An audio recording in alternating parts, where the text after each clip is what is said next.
Ate, bakit?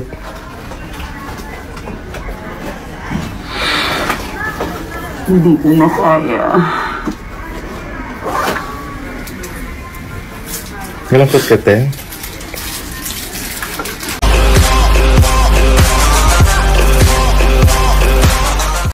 Hanggang ngayon ay trending topic pa rin sa social media ang nangyaring hiwalayan ng long-time and real-life couple na sila Daniel Padilla at Catherine Bernardo. Usap-usapan ngayon na isa sa labis na naapektuhan ay ang ina ni DJ na si Carla Estrada. Stress na nga raw ngayon si Carla, lalo pat marami nagtuturo sa kanyang anak na naging dahilan ng hiwalayan ng Kathniel. Babaero daw ito at matagal nang nagtataksil sa relasyon ng dalawa. Wala na raw babalikang karir ngayon si Daniel at baka sa kangkungan na ito pulutin komento ng ilang netizens.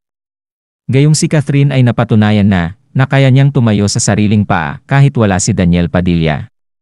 Nakadagdag nga ito sa pag-aalala ni Carla Estrada kung ano na nga ba ang kahihinatnan ng karir ng anak matapos mabuwag ang Kathniel. Sa kanyang programa nagbigay naman ng mensahe at opinyon ang batikang manunulat at showbiz reporter na si Christy Permin hinggil sa issue. Narito ang kanyang pahayag. Kami pong dalawa ni OG Diaz ang nalagay po sa alanganin tungkol sa breakup na ito. Alam nyo naman po mga kapatid na kapag wala po akong resibo na hawak at hindi ko po kumpleto ang impormasyon, hindi po lalabas ang mga salita sa aking bibig. Ako po ay naglakas ng loob na sabihin dito sa CFM at sa SNN na hiwalay na po talaga sila ng matagal ng panahon, hindi lang po kahapon, hindi lang po nung isang araw, hindi lang nung isang linggo, dahil kumpleto po ako ng detalye. Pero, ang ginawa po ni Carla Estrada ay pinalabas po akong sinungaling. Yung mga pinakain na salita po sa akin ng mga Kathniel supporters, kaya ko pong tanggapin yan. Minsan isang panahon, ako po ay naging tagahanga rin. Alam ko kung gaano kasakit para sa kanila na ang mga iniidolo nilang artista ay nagkahiwalay. Totoo po yan, ipagluluksa po talaga. Pero sana man lang, naisip ni Carla Estrada na ang tanging puhunan ko po sa trabahong ito, sa aking profesyon, ay kredibilidad. Hindi ko po ito tinrabaho ng magdamag lamang ng isang linggo, isang buwan, isang taon, isang dekada.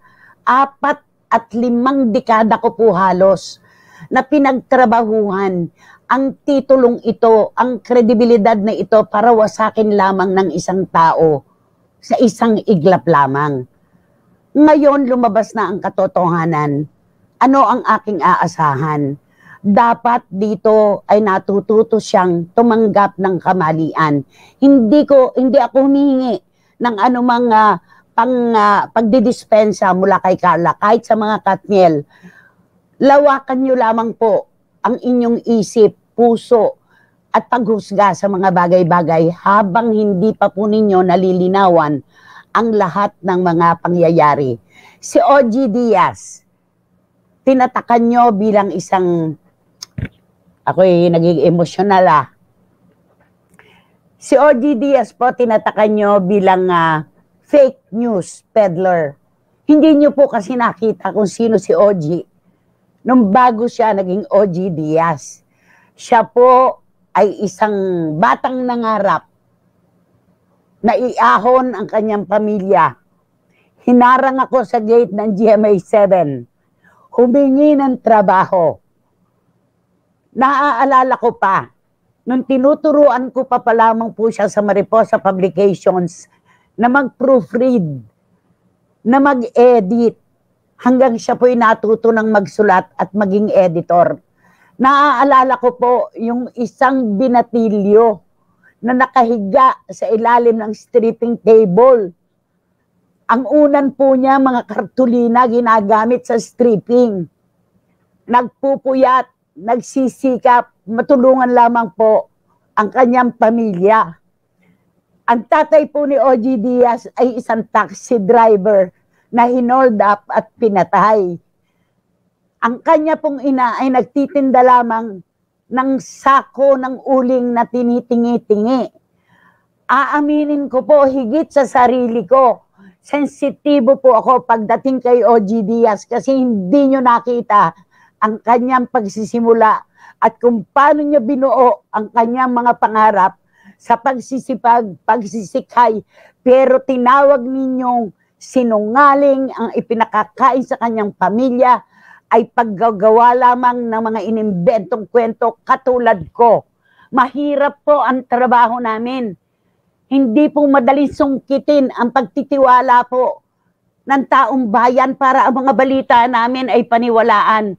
Gusto ko pong magpasalamat sa ilang bahagi ng Katniel supporters na nagpalawak ng kanilang isip at hindi ng husga.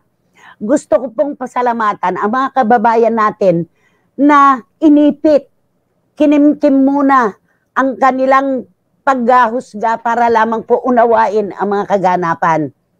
Gusto ko pong pasalamatan ang mga tao sa likuran namin na nagtiwala, lalo na po ang mga boss namin dito sa 1PH at TV5.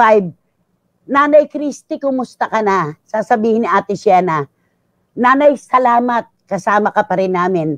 Sabi ni Sir Patrick Paes. Yung pong mga salita nyong ganyan, Sir MVP, maraming salamat po sa tiwala at pagmamahal. At sa mga CFMers, sa mga SNNers, sa inyo pong lahat, na hindi talaga kami iniwan ni Romel Chica at ni Wendell Alvarez at si OG Diaz sa gitna ng laban.